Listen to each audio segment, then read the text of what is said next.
Kita lihat dalam salah satu pengakuan korban di pemberitaan media massa, ada pernyataan ya Pak bahwa salah satu hal yang membuat dirinya atau korban ini percaya untuk berinvestasi di FEC Shopping karena adanya sosok pejabat yang ikut serta Pak. Nah, mengacu dari informasi yang beredar, pejabat yang dimaksud ini berada di Pemprov Sumatera Selatan. Dan kalau dilihat ya Pak, sebetulnya ini apa jeratan hukum yang bisa dilayangkan kepada pihak yang mungkin tidak menjadi pengelola dari perusahaan bodong, tetapi ia secara sadar sudah menjadi penghasut atau mengajak orang lain untuk ikut serta dalam aktivitas keuangan ilegal. Baik orang tersebut merupakan pejabat ataupun influencer atau mungkin masyarakat biasa. Oke, baik. Saya rasa tindakan seperti ini itu sudah banyak dilakukan ya, bukan hanya Pemprov dan lain-lain. Seperti kita lihat juga berita-berita belakangan ini juga banyak selebgram yang ikut dalam tanda kutip menjadi afiliator online judi dan lain-lain lah ya. Saya rasa itu harus dicek lebih lagi dan inilah tugas kepolisian. Sekali lagi tadi di awal itu saya mengapresiasi tugas dari Satgas dan OJK. Tetapi pertanyaan saya adalah kelanjutannya apa? Apakah cuma dicabut izinnya atau ada tindak lanjut? Kalau menurut saya itu harusnya ini sudah menjadi ranahnya kepolisian untuk memeriksa lebih lanjut, untuk meneliti lebih lanjut, menyelidiki lebih lanjut, adakah keterlibatan dari pihak-pihak lain. Contoh kalau misalnya kemarin-kemarin selebgram dan artis itu menjadi afiliator, ini pun juga harus dicek. Pertanyaannya adalah, apakah Pemprov tersebut itu sadar, tahu bahwa kegiatan dari FEC ini itu melanggar hukum atau tidak? Kalau misalnya memang dia tidak tahu, mungkin ya polisi punya diskresi tertentu.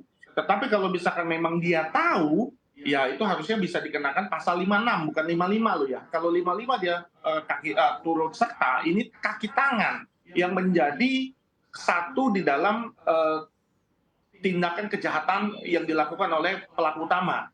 Jadi ya kalau misalkan memang dia benar terlibat, itu harusnya masuknya pasal 56. Baik, Itu sih Mbak Sita. baik Pak Andreas. Tapi menurut evaluasi Bapak ya, sebetulnya sejauh mana kekuatan hukum pidana atau perdata di Indonesia ini artinya bisa membantu penegakan hukum begitu ya terhadap kasus-kasus seperti misalnya skema Ponzi atau mungkin terhadap kasus-kasus penipuan seperti yang dilakukan oleh misalnya FEC Shopping Indonesia? Baik, sepengalaman saya selama menjadi advokat itu tindakan yang paling tepat itu adalah pidana. Kenapa pidana? Karena kondisinya itu pidana itu mempunyai daya tekan untuk contoh menyita, bahkan mengeksekusi harta-harta yang menjadi dalam tanda kutip hasil kejahatan. Nah, sedangkan kalau perdata itu begitu diputus, kalau misalkan si tergugat itu tidak melakukan putusan pengadilan, itu cuma menang di atas kertas. Tetapi sekali lagi saya mendorong institusi Polri atau penegak hukum lainnya itu untuk turun. Dalam arti ya harusnya setelah OJK, setelah Satgas menemukan dan mencabut izinnya itu polisi yang mulai turun tangan. Jadi menurut saya bukan perdata lebih tepatnya, tetapi pidana.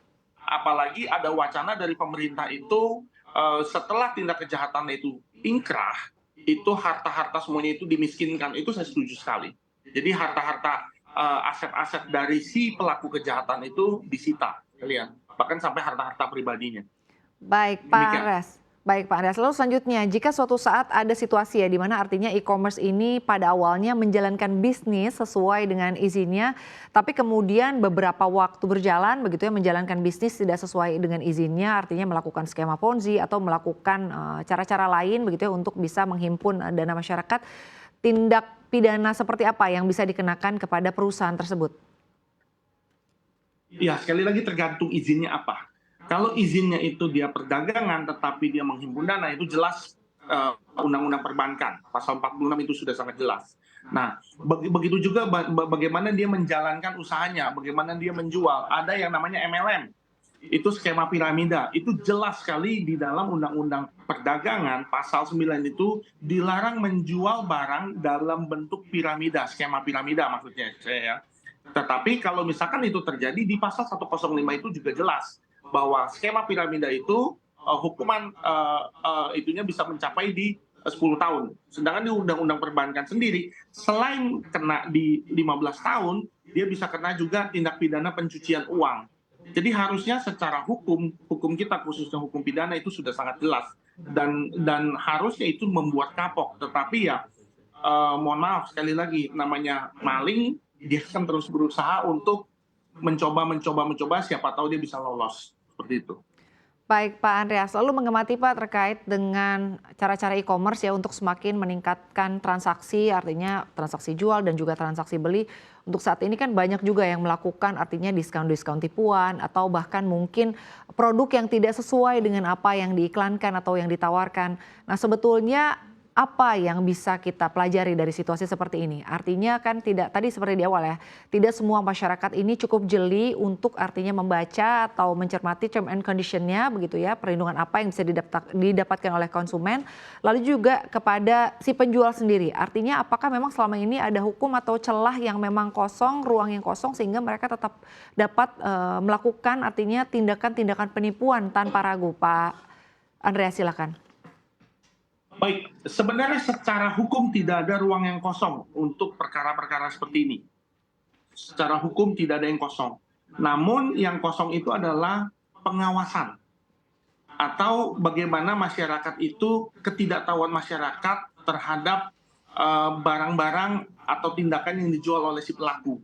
Makanya saya yakin masyarakat semakin ke depan itu akan semakin pintar, terutama dengan masuknya internet ke pedesaan, apalagi sekarang e-commerce dan marketplace itu kan juga bukan cuma satu, ada bisa dihitung di Indonesia juga udah mulai di atas 2 digit ya, 10 sampai 20 sekian. Nah, itu harusnya bisa menjadi pembanding.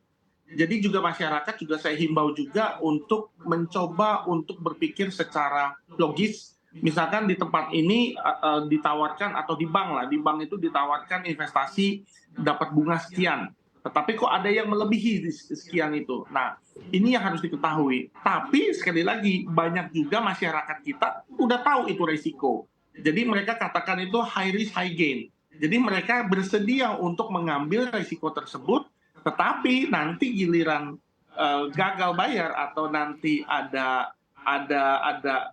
bodong seperti ini, mereka teriak-teriak. Jadi sekali lagi, di mana-mana tuh ada sebab dan akibat.